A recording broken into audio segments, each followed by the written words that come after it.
One of the biggest mistakes a man can make when dealing with attraction is trying too hard to prove his value. He wants to be noticed, admired, accepted, and validated, so he begins performing. He talks more than necessary, constantly explains himself, displays everything he has accomplished, gives excessive compliments, and looks for signs that the other person is impressed. But there is a psychological weakness hidden inside all of this. The moment you desperately need someone to recognize your value, you have handed them control over your emotional state. Your confidence rises when they approve of you and collapses when they don't. That is not confidence. That is dependence disguised as confidence. Real confidence begins when you stop treating every interaction like an audition. You do not need to walk into a room thinking, how can I make everyone like me? You walk in thinking, who am I and what do I actually value? That small shift changes everything. Instead of trying to manufacture an impressive image, you become more interested in understanding the people around you. Instead of speaking simply to fill silence, you become comfortable allowing silence to exist. Instead of constantly proving that you are important, you begin behaving as though your worth does not require a public demonstration. This does not mean becoming arrogant, distant, or careless. There is a major difference between self-confidence and indifference. A confident man can appreciate someone's attention without becoming dependent on it. He can receive a compliment without desperately fishing for another. He can experience rejection without believing that rejection defines his entire identity. He understands that another person's opinion is information, not a final judgment on his worth. This is where many people misunderstand attraction. They think they must discover the perfect words, the perfect joke, the perfect message, or some secret psychological trick. But people are often influenced less by the words you carefully prepare and more by the emotional state behind those words. If every sentence is designed to gain approval, that pressure can become noticeable. If you are relaxed, attentive, and comfortable with yourself, your communication becomes more natural. Think about the difference between someone who tells a story because he genuinely enjoys sharing it and someone who tells the same story because he desperately wants everyone to think he is impressive. The words might be identical, but the energy is completely different. One is expression, the other is performance. So begin removing the need to impress from your behavior. You don't have to announce every achievement. You don't have to exaggerate your experiences. You don't have to compete with every person in the room. You don't have to turn every conversation into an opportunity to prove intelligence. Let people discover certain things about you naturally. Mystery is not created by deliberately hiding yourself. It often appears when you simply don't feel compelled to reveal everything immediately. There is also power in having standards. If your entire focus is on whether someone likes you, you forget to ask whether you actually respect the way they treat you.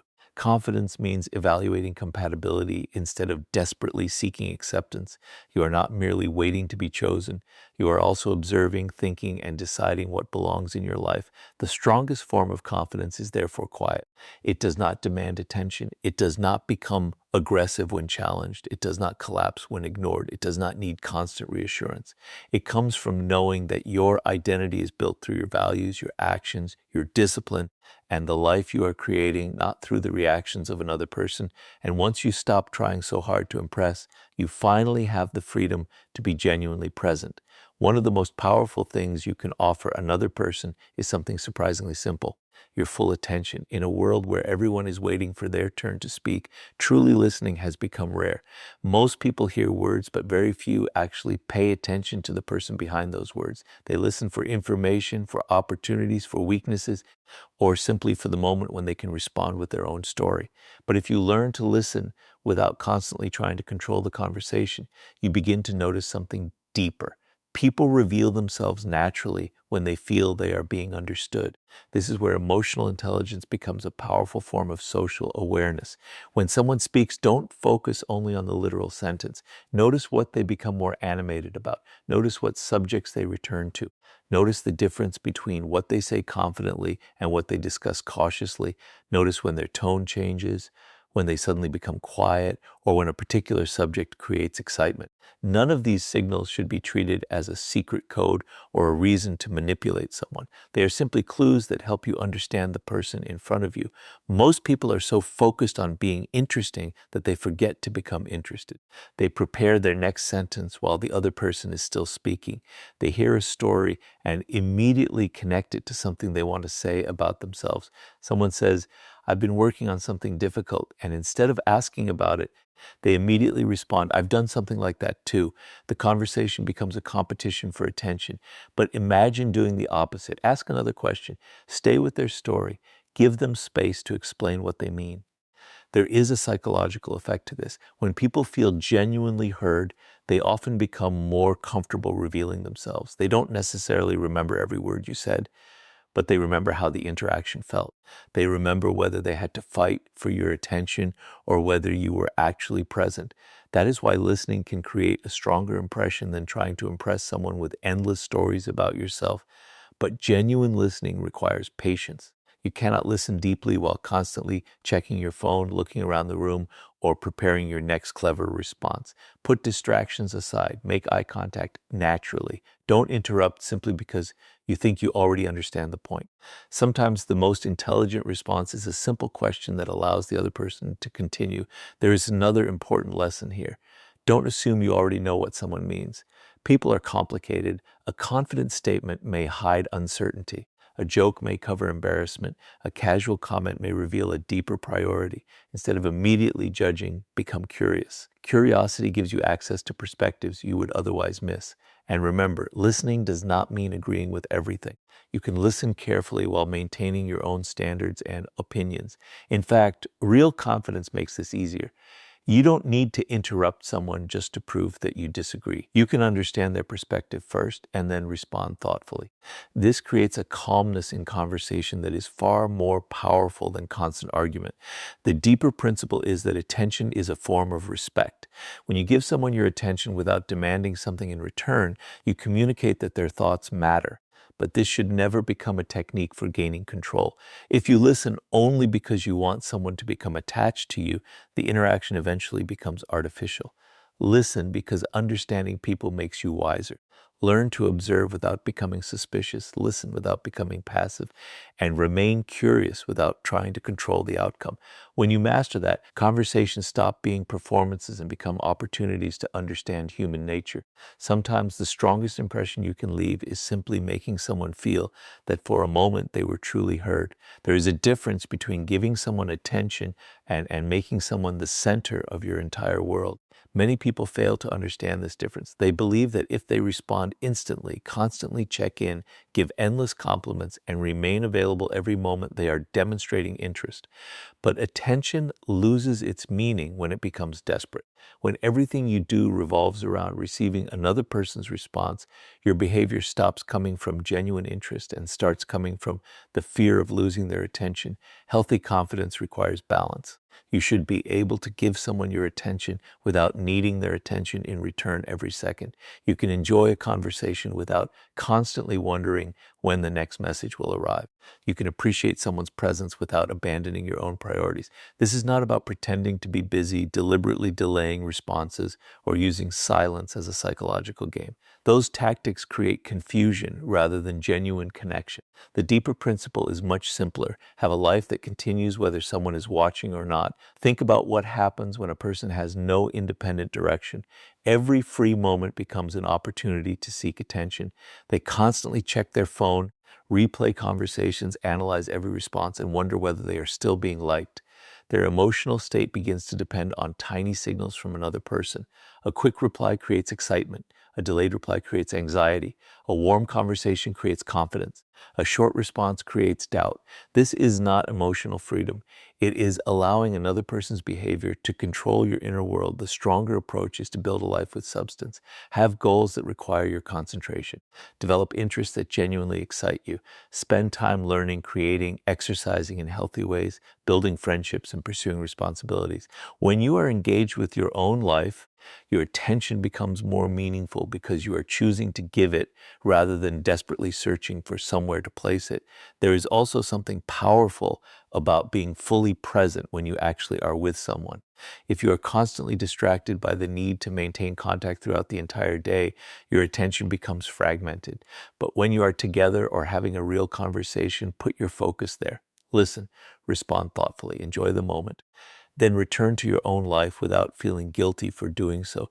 This balance creates a healthier kind of attraction because there is room for curiosity. People can discover each other gradually. You don't need to reveal your entire personality, schedule, history, and future plans in the first few conversations. Let connection develop naturally. Allow someone to see different sides of you over time, not because you are trying to manufacture mystery, but because real relationships take time to understand. At the same time, never confuse independence with emotional coldness. If you care, communicate that you care. If someone does something thoughtful, acknowledge it. If you enjoy talking to them, let them know. There is nothing weak about expressing sincere appreciation. The weakness appears when appreciation becomes a demand. I gave you attention, so you must give me attention back. Genuine connection cannot be built through emotional accounting. You also need to recognize boundaries. If someone is busy, respect their time. If someone says no, accept it. If they don't want to continue a conversation, don't pressure them.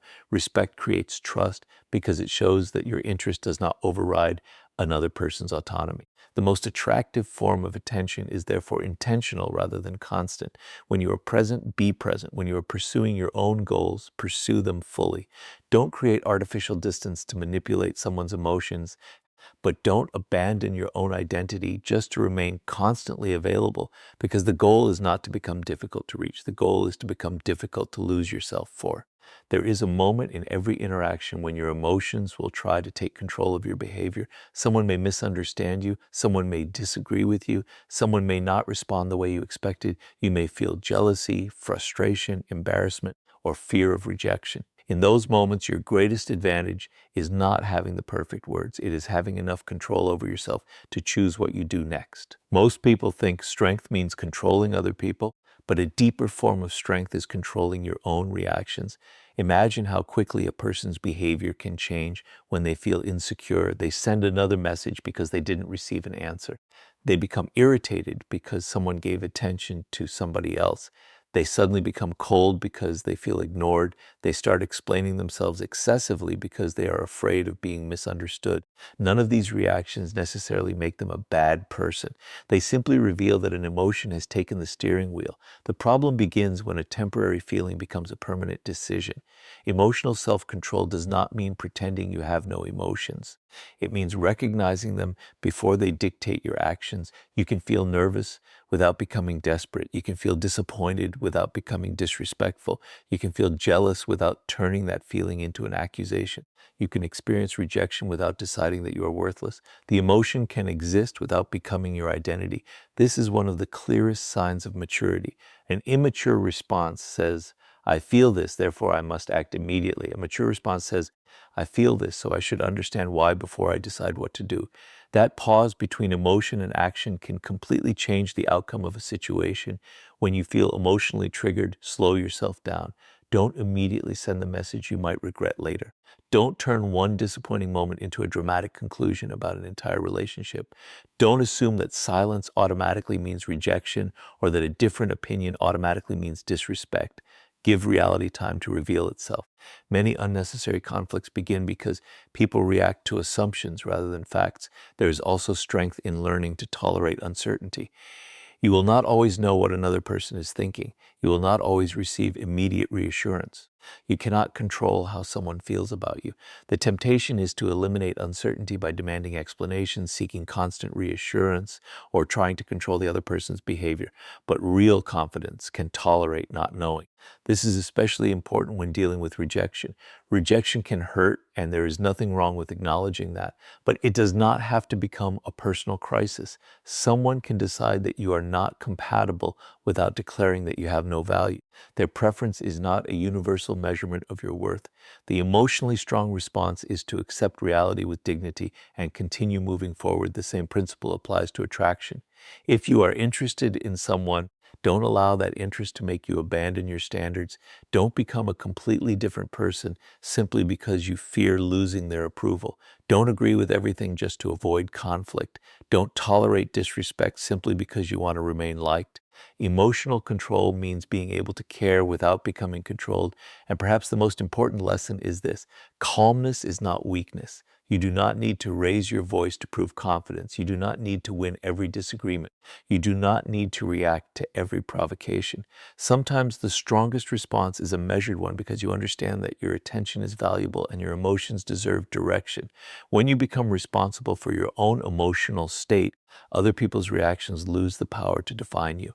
You can care deeply while remaining grounded, communicate honestly while staying composed, and walk away from situations that no longer deserve your energy, craster your reactions, and you stop being controlled by the moment. Respect should never be treated as a performance designed to make someone admire you. It has to become part of the way you move through the world. Many people talk about confidence as if it means being dominant, intimidating, or always having the upper hand. But genuine confidence is often much quieter. It appears in the way you treat people when there is no reward for being kind, the way you respond when someone disagrees with you, and the way you handle boundaries when you don't get the answer you wanted. A person who truly respects others does not need to force closeness. If someone says they are busy, you give them space. If they disagree with you, you don't immediately turn the disagreement into a battle. If they are not interested in continuing a conversation, you accept it. This is not weakness. It is an understanding that every person has the right to make their own decisions. Trying to pressure someone into giving you attention may create a temporary reaction, but it can never create genuine trust. There is another side to respect that many people overlook: respecting yourself. If you constantly tolerate behavior that makes you feel diminished simply because you are afraid of losing someone's approval, you are teaching yourself that acceptance matters more than your own standards. Self-respect means knowing what you will and will not accept and communicating those standards calmly rather than dramatically. This does not mean becoming rigid or demanding perfection from everyone around you. Every person makes mistakes. Mature relationships require patience, communication, and the ability to distinguish between an honest mistake and a repeated pattern of disrespect. You don't need to react to every imperfect moment. Instead, pay attention to patterns. If a misunderstanding happens once, talk about it. If someone repeatedly ignores your boundaries, humiliates you, or treats your feelings as irrelevant, you are allowed to create distance. The key is how you respond. A person who lacks emotional control may try to punish someone for disrespect through insults, threats, or dramatic displays, but those reactions often reveal that the other person's behavior has already taken control of their emotions. A stronger response is calm clarity. State what you are comfortable with, explain what you expect, then observe what happens next. You should also understand that respect cannot be demanded through fear. Someone may temporarily behave differently because they are afraid of consequences, but that is not the same as genuine respect. The goal is not to make people nervous around you. The goal is to become someone whose presence naturally communicates confidence, reliability, and boundaries. This is especially important when attraction is involved. Never believe that someone owes you affection because you were kind to them. Kindness is not a transaction. You do not give attention so that someone becomes obligated to return it. You show respect because it reflects your character. If someone does not feel the same way about you, accept that reality without turning it into resentment. At the same time, don't confuse respect with constant agreement. You can have different opinions and still treat each other with dignity. In fact, the ability to disagree calmly can reveal more confidence than constantly trying to win. You don't need to make another person feel foolish to prove that your position is strong. Your standards should also apply to yourself. Keep your promises when you can. Take responsibility when you make mistakes. Apologize without feeling that an apology destroys your dignity. Learn from criticism without allowing every criticism to define you. A person who can admit, "I was wrong," demonstrates a kind of confidence that cannot be manufactured through appearances. Ultimately, respect creates the foundation on which every healthy connection stands. Without it, attraction becomes pressure, attention becomes dependency, and confidence becomes performance. With it, you can communicate openly, maintain boundaries, appreciate another person, and still remain true to yourself. Don't try to become someone people fear losing. Become someone who knows how to value both others and himself. The final shift is perhaps the most important because it changes the entire foundation of how you relate to other people. Instead of making attraction, attention, or approval the center of your life, build a life that has meaning even when nobody is watching. Many people spend enormous amounts of energy trying to become interesting to others, but they rarely stop to ask a more important question: am I actually interested in my own life? Because there is a difference between looking impressive and becoming a person with substance. If your entire identity depends on whether someone notices you, then you will constantly feel pressure to perform. You will think about what to say, how to appear, what to post, how quickly to respond, and how to make another person curious about you. But when you have meaningful goals of your own, your attention becomes naturally balanced. You have places to go, skills to develop, responsibilities to handle, and ideas you want to explore. You are not pretending to be unavailable. You simply have a life that deserves your attention. This is where personal growth becomes more powerful than any social technique. Learn something difficult. Develop a skill that requires patience. Read books that challenge your assumptions. Work toward goals that cannot be achieved overnight. Take care of your responsibilities. Build friendships with people who encourage you to grow. Discover interests that make you forget to check whether someone is paying attention to you. A meaningful life creates confidence because you begin collecting evidence that you can rely on yourself. Every time you keep a promise to yourself, complete something difficult, learn from failure, or continue despite temporary frustration, you strengthen your sense of identity. You no longer need another person to constantly tell you that you are valuable because you can see the value being built through your own actions. There's also something important about having your own opinions. Don't simply adopt whatever another person likes because you want their approval. Discover what you genuinely enjoy. Have interests that belong to you. Develop principles that guide your decisions. You can appreciate another person's perspective without abandoning your own. Compatibility becomes much easier to recognize when both people are allowed to remain individuals. But don't turn personal development into another performance. You don't need to become successful just so somebody will find you attractive. You don't need to collect achievements as proof that you deserve attention. Growth is most powerful when it is pursued because you genuinely want a stronger, wiser, more capable life. This also changes how you handle relationships. When your life has substance, you don't approach another person with the mindset that they must complete you. You approach them as someone who can add something meaningful to an already developing life. That creates a healthier balance. You can enjoy their company without becoming dependent on it.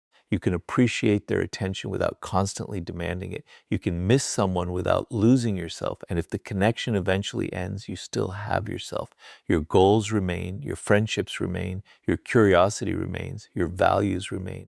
You may feel disappointed, but your entire identity does not collapse because one person chose a different direction. This is the deeper lesson behind becoming naturally compelling. You don't need to spend your life studying how to capture someone's attention. Become deeply engaged with your own life. Let your character develop through experience. Let your confidence come from competence rather than approval. Let your interests become genuine rather than strategically selected. Let your presence reflect someone who has somewhere meaningful to go. People are often drawn to authenticity because it cannot be easily manufactured. When you stop desperately trying to appear valuable and begin investing in becoming valuable to yourself, your behavior changes. You speak with less pressure. You listen with more patience. You respect boundaries more naturally. You stop chasing every reaction. You become comfortable with silence and uncertainty. The goal was never to learn how to control another person's emotions. The real goal was to become so grounded in your own identity that you no longer need to control anyone at all. Build a life you respect and let connection become something you share, not something you desperately need.